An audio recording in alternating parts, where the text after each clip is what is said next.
Hello movie lovers. Welcome back to my channel Movie 101 here, and today I'll be narrating a 2001 horror film called Jeepers Creepers Part 1. Spoilers alert. The movie begins with a car driving down the street. In the car we see two college kids going home for spring break. Trish Jenner and her brother Darry. They played a game guessing what people's license plate means. With Trish at 5 and Darry 2. Darry is confused why Trish wanted to take the long way home through Florida countryside. She replied she loves the country. He's convinced that it has something to do with her relationship. When he asked her, she says it's none of his concern and turned on the radio so he'd stop talking. But he continues to annoy her by singing. We now see an old truck approaching behind Trish's car, trying to run them off the road. They were afraid, so they start to panic. Not knowing what to do, Trish tells Darry to get out of its way so the truck can pass, but he continues to follow them. Trish keeps on yelling at her brother Darry to pull over. As he was about to stop, the truck eventually passed. Darry looks at the license plate, seeing the word "Be Eating You" on the back of the truck, leaving Trish and Darry with a fright. Trish starts to remember the ones that died on the same highway they're on and got scared, trying not to think that she would be the next victim to die on the highway.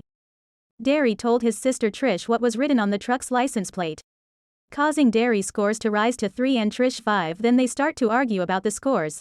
They pulled over to pee. They got back in the car. Darry is thirsty, so he drank some water. Trish smells a stench coming out of Darry's bag and checks it, only to find a bag of dirty laundry for her mom to do. Darry says that if he doesn't bring home laundry, his mother thinks they don't need her anymore. Trish mocks him and starts calling him names. They drove off to continue their journey. Later on we see a church, with the evil truck driver dumping what appears to be bodies, wrapped in blood-stained sheet down a huge pipe in the ground. Trish and Darry was passing by and saw what was happening and got scared. Trish asked Darry for his phone to call the police, but it's dead. Trish noticed the truck started to chase them and told Darry to drive faster. The driver pursues and runs them off the road. After the truck drives off, Darry convinces Trish to go back to the church. They arrive, but upon investigation, Darry hears noises coming from within the pipe and convinces Trish to let him check it out. She's scared but reluctantly agreed. Darry crawls inside with Trish holding onto his feet. He saw some rats and got scared. He kicked and screamed. Unfortunately, his foot got loose and he fell, as well as Trish after seeing the rats fell out the pipe. Darry hit his head pretty hard. After waking up, he searches for an exit and saw a body wrapped in a sheet. He tears it open and finds a dying boy his age. He keeps on looking down on his stomach in pain, so Darry ripped the sheets off and saw stitches running down his stomach. The dying boy was trying to tell him something, but he died before Darry knew what he was saying. Darry then told Trish to go get help, and to come back and yell to the top of her lungs if she sees him, and that he's going to find a way out. He turned around and saw bodies wrapped in bloodstained sheets like the ones he saw earlier. He went into a room and saw tools and symbols, as well as jars with unpleasant fluids in them. He stooped down to tie his shoelace when he noticed wax dripping on his shoes. He looked up and saw hundreds of bodies sewn together to the basement's walls and ceiling, including a prom couple that had gone missing 23 years ago. Movie scene shifts to Trish as she waits for someone to pass by so they can get help. She sees a truck coming.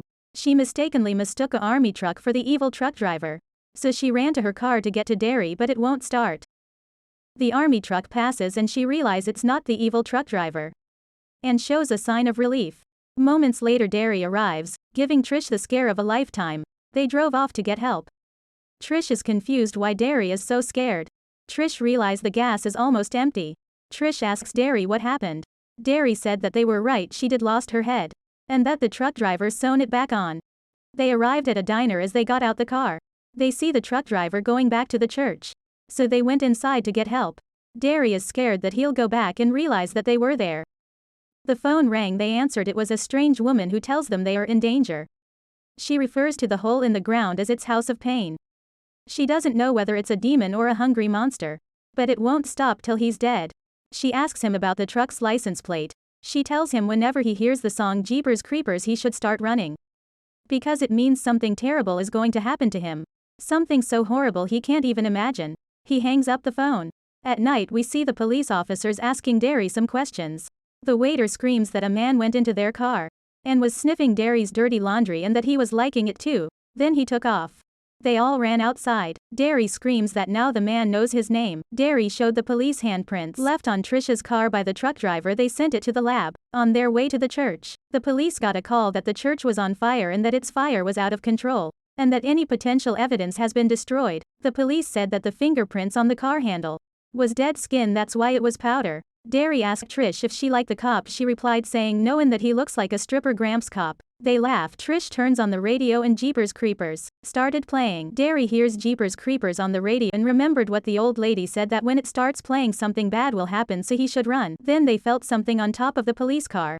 We can now see a man-like figure on the police car behind Trish. A female police officer tried to take a look, but was pulled out the car by the evil driver. The driver then punched through the roof of the car, then pulled the cop's head through the roof, where he then decapitated it using an axe. Throw it on Trish's car. They were frightened by what had just happened.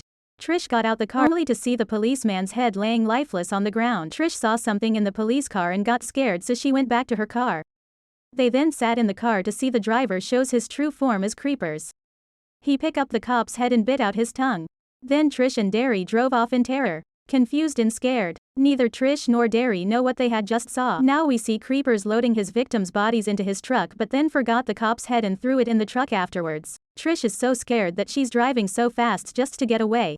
By the rate she's driving, seems that she wants to kill them both before Creepers does. Darry tells her to slow down, but she stops. See an old house and decided to ask for a phone to call the police. The old lady hesitates at first but reluctantly agrees. Darry sees a lot of cats and remembered that if he sees cat he must run.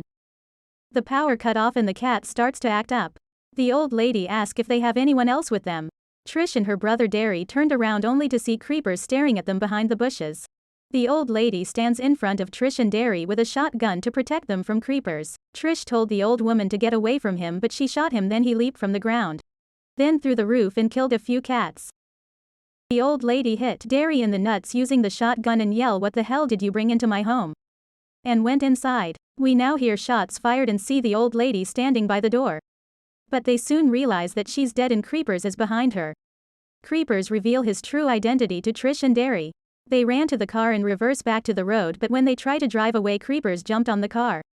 It's stuck in reverse, so they reverse and try to hit him, but he ran over the car. Trish repeatedly runs the driver over with her car but is left horrified as she sees a giant wing tear through its trench coat and flap in the air. The pair leave and drive to a local police station, where they are approached by psychic Giselle Gay Hartman, the woman who called them at the diner. She tells them the true nature of their pursuer. It is an ancient creature, known as the Creeper, which awakens every 23rd spring for 23 days to feast on human body parts, which then form parts of its own body. She also tells them that it seeks out its victims through fear, and by smelling the fear from Trish and Darry, it has found something it likes. We now see the police officers leaving the station and Creepers just arrive. He cuts off the power, but the emergency power comes on. The police went downstairs to check on the prisoners and find some of them sleeping. He finds two of them terrified. The policeman sees a bat-like creature feeding on two of the prisoners. He managed to shoot him but was killed. We now see the police trying to take Trish and Darry to a safe room, but Giselle stops them and said that they can't hide, and that he'll find them anywhere they go. Then she starts singing Jeepers Creepers, while the police threaten to lock her up if she keeps scaring the kids. They got a call from downstairs that Creepers is coming upstairs at the stairwell. Get ready. With all the cops downstairs trying to kill Creepers, Giselle, Trish and Darry is trying to get out the police station, but is trapped since they don't know a way out. They start blaming Giselle for getting them lost. Darry asks Giselle who does Creeper want. She looks at Trish.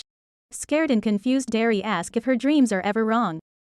They are interrupted when they see Creepers climbing on the wall and Giselle tells them to run. Creepers sniffs Giselle, but somehow he doesn't smell fear. Creepers then resumes chasing Trish and Darry.